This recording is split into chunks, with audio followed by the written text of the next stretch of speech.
Maligayang panonood po kareka. Ang ating tatalakayin ngayon ay tungkol sa isang true story war action movie na may pamagat na The Outpost. Kaya sit back, relax, at simulan na natin.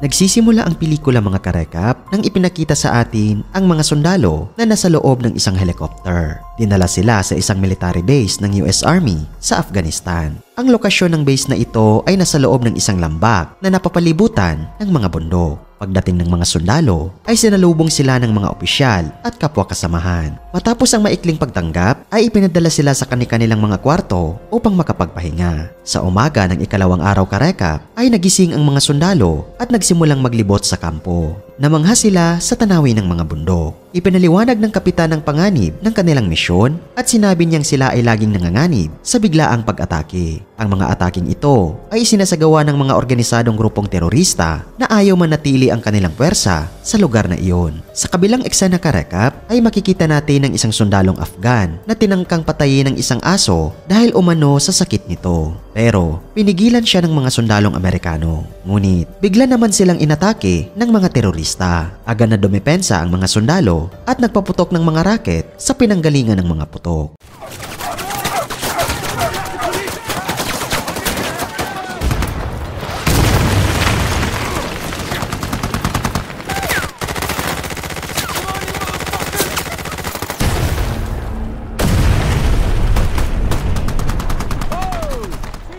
Matapos ang matinding bakbakan, ay napatay nila ang mga kalaban at natapos ang labanan. Pagkatapos, ay makikita natin karekap ang kapitan na pinapagalitan ng isang sundalo dahil muntik na siyang mapatay nito sa maling putok. Sinabihan niya ito na dapat mas maging maingat sa pag-asinta sa susunod. Maya-maya ay kinaladkad ng mga sundalo ang mga sugatan at isinakay sa ambulansya. Pagsapit ng gabi karekap ay nagsama-sama ang mga sundalo at nagluto ng pagkain. Kinausap naman ang kapitan ng isang sundalo na lulong sa droga. Sinabihan niya ito na tigilan ang bisyo dahil kapag nalaman ito ng mga opisyal ay tsak na tatanggalin siya sa serbisyo. Binigyan siya ng huling pagkakataon at kung hindi niya ito gagamitin ng maayos ay isusumbong siya ng kapitan. Kinabukasan karekap ay nagtipon ng mga sundalo at kinausap sila ng opisyal.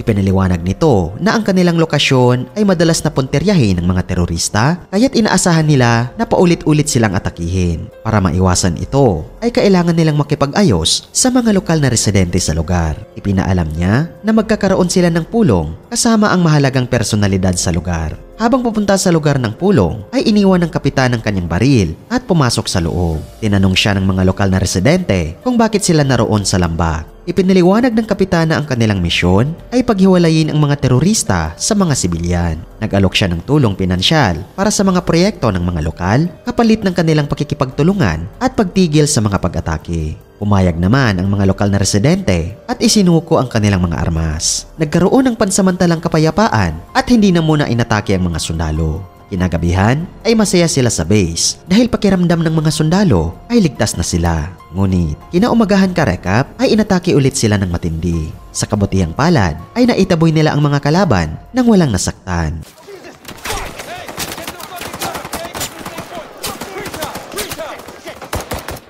Pagkatapos ng labanan, ay isinama ng kapitan ng ilang sundalo sa isang exploratory mission. Matarik at bako-bako ang daan, kaya huminto ang driver ng sasakyan. Bumaba ang ibang mga sundalo upang magsiyasat at nang magbigay sila ng senyas, ay nagsimulang gumalaw ang mga military vehicle. Habang umaandar ang isa sa mga sasakyan, ay sumunod ang sasakyan ng kapitan, ngunit ito ay nadulas at nahulog sa bangin. Sumabog ito at namatay ang lahat ng sakay kasama ang kapitan.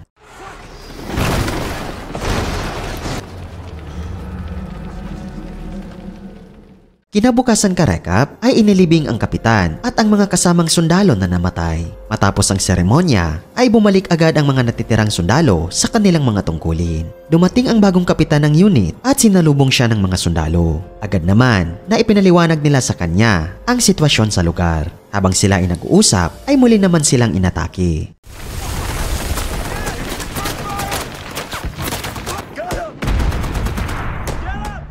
Pagkatapos ng labanan karekap ay nagsagawa ng pagsisiyasat ang mga sundalo, ngunit wala silang natagpo ang konektado sa mga terorista. Pagkatapos nito ay nagsama-sama ang mga sundalo at tinapos ang kanilang pagsasanay. Ngunit sa hindi inaasahang pagkakataon ay may nakita silang isang Afghan na palihim na kinukuhanan ng video ang kanilang base. Kaya agad na tumakbo ang kapitan ng unit papunta sa lalaki. Tinangkang tumakas ng lalaki pero nahuli siya ng kapitan.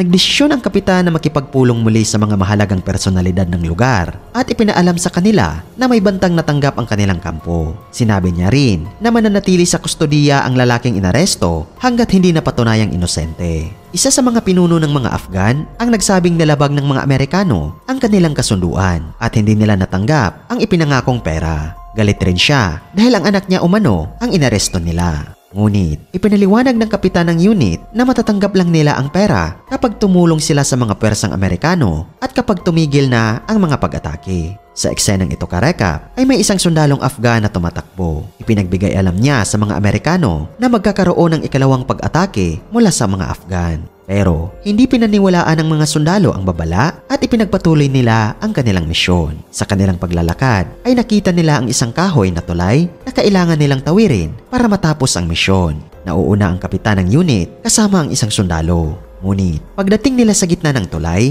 ay biglang sumabog ito. Namatay na naman karekap ang kapitan ng unit.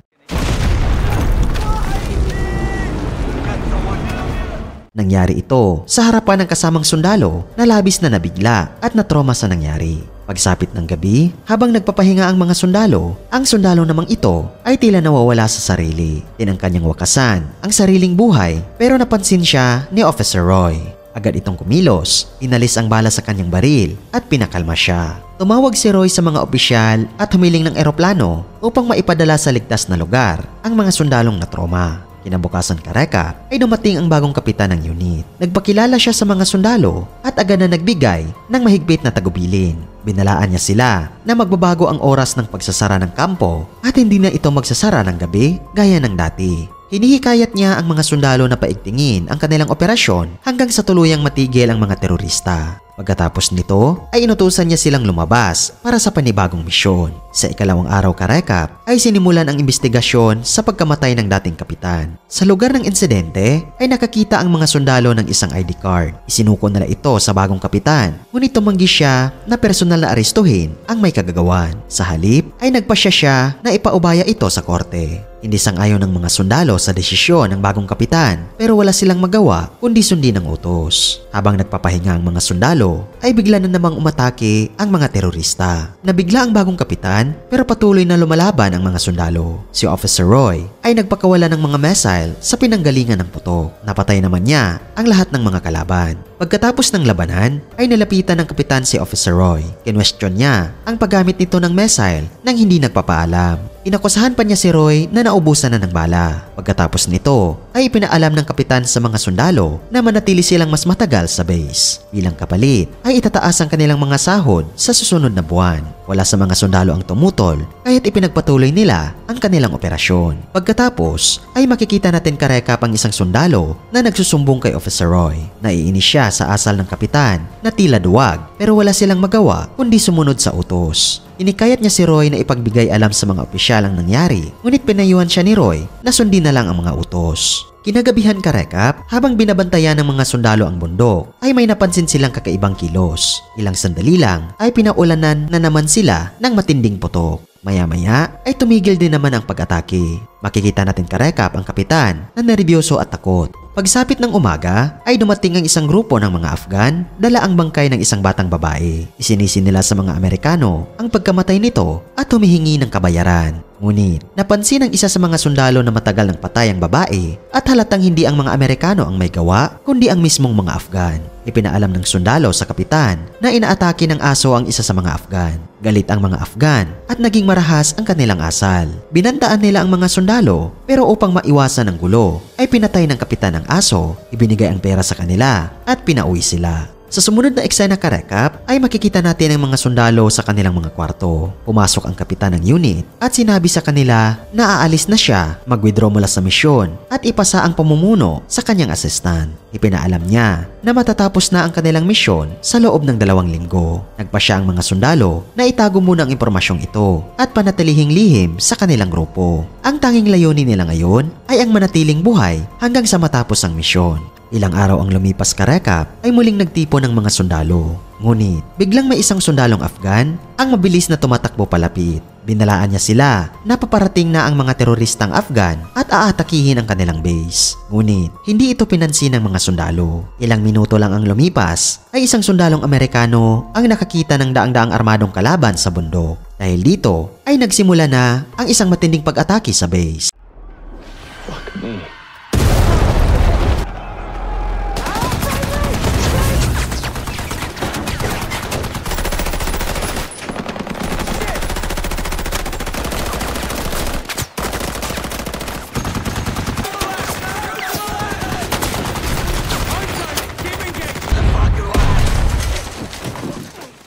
Matapang na nagdepensa ang mga sundalo at hindi sumuko. Ginawa rin nila ang lahat para matulungan ang mga nasugatan nilang kasamahan. Nagpatuloy ang matagal na labanan hanggang sa maubusan na sila ng bala. Napakahirap na ka-recap ang kanilang sitwasyon ngayon. Makikita natin ang ilang sundalo na nasa loob ng isang sasakyan at wala na silang bala. Agad silang nagpadala ng mensahe kay Officer Roy para humingi ng tulong. Agad na tumugon si Roy kasama ang ilang mga sundalo.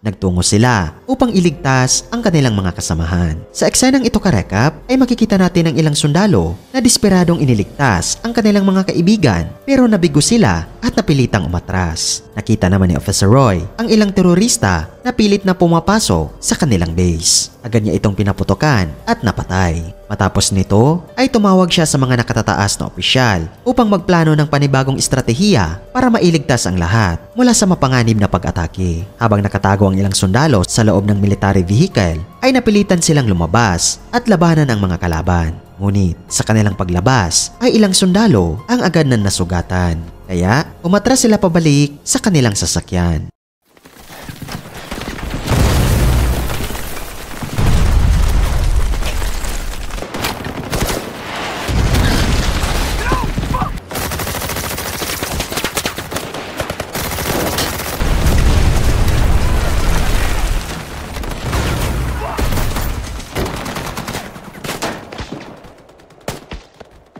Maya-maya ay nakita nila ang isa sa kanilang mga kasamahan na sugatan sa labas at humihingi ng tulong. Sa kabila ng panganib ay lumabas sila para hilahin siya pabalik. Sa kabutihang palad ay nailigtas nila ito.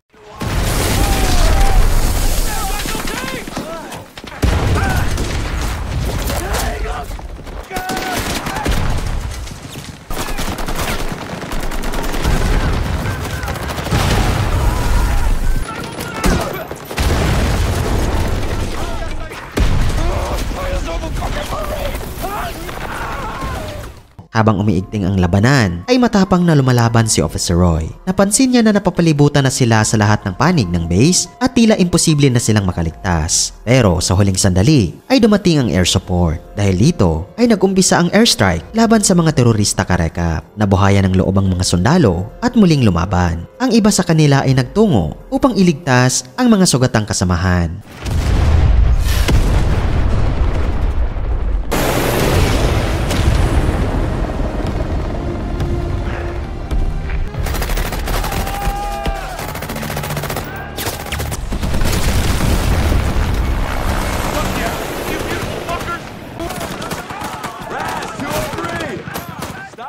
Di nagtagal ay dumating din ang mga supply at iba pang tulong. Matapos ang matinding labanan ay ilang sundalo ang nakaligtas. Agad naman silang ibinalik sa kanilang bansa. Subalit, ang iba sa kanila ay nanatiling takot at tila wala pa rin sa sarili dala ng trahedya ng digmaan na kanilang pinagdaanan. At dito nagtatapos ang pelikula mga karekap. Kung nagustuhan nyo karekap ang movie recap natin ngayon, ay inanyayahan kita na mag-subscribe at pakipindot na din ang notification bell para palagi kang updated sa mga susunod naming videos. Maraming salamat sa panunood. Cheers!